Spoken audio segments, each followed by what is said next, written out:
Sir, kung manalo si former President Duterte at kung tumakbo nga po siya, is he physically well? Na kasi Oh, yes, alam niyo ma'am. yung haba ng oras sa Senado. Yes, ma'am.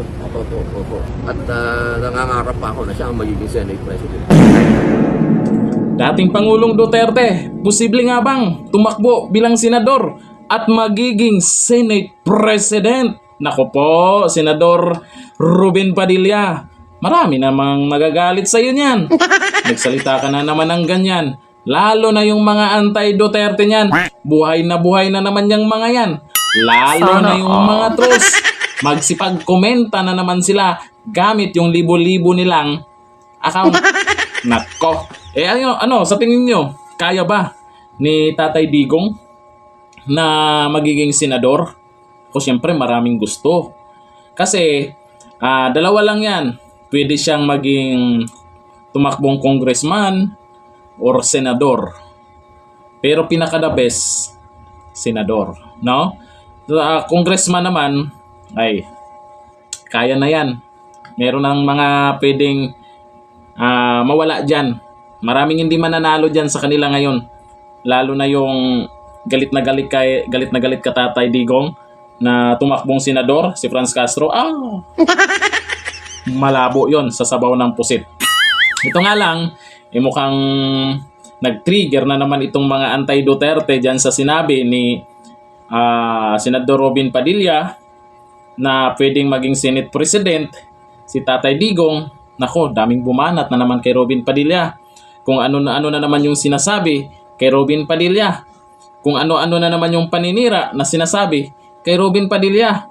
Sa totoo lang, yung mga ganyang salita ni Senador Robin Padilla, hindi naman yan sa kanya lang. Hindi naman sa kinakampihan natin si Robin Padilla. Hindi naman sa kanya lang. Karamihan po ng Pilipino, ng mga Pinoy na nagustuhan po yung pamamalakan po ni dating Pangulong Duterte, gusto nilang mangyari na bumalik si dating Pangulong Duterte. Lalo na madalas po ang dahilan po nila sa mga kalye survey na papanood natin. Karamihan ang dahilan nila dahil bumabalik daw yung mga pulburon, marami daw mga nawawala ngayon, corruption, ang daming dahilan. Tapos meron yung mga yung basura dumadami. 'Di ba? Iba't ibang klase ng basura ang dumadami. Pati sa Kongreso marami na rin dong basura. Kaya gusto nilang maibalik. Yun lang. Ang tanong dito kasi, kaya pa ba ni dating Pangulong Duterte? Bakit hindi? Depende naman yan. Makikita naman natin siguro na mayroong mga ibang senador dyan na may tumakbo bilang senador na alam natin hindi na talaga kaya. Yung iba nga, napayagang tumakbong senador, guilty doon sa kaso nila. Dapat yun yung hindi papayagan. Di ba? May iba dyan. Sino-sino ba dyan? Balita ko si Erwin Tulfo, mukhang na-question din yan ngayon. Ito kay Tatay Diggs, bakit? Kung kaya naman, alam naman nila yan. Sila yung nakakaalam sa sarili nila kung kaya nila o hindi. Pero kung sa tingin nila kung kaya nila, ayun, gusto ng mas nakakarami. Takot lang kayo na tumakbo si dating Pangulong Duterte kasi sure win yan. Sure win talaga yan. Nako, ewan ko lang. Magpakalbo ako pag hindi manalo yan. Pag tumakbong senador yan, nako. Magpakalbo ako kung hindi mananalo yan. Sure win yan. Kung tatakbo.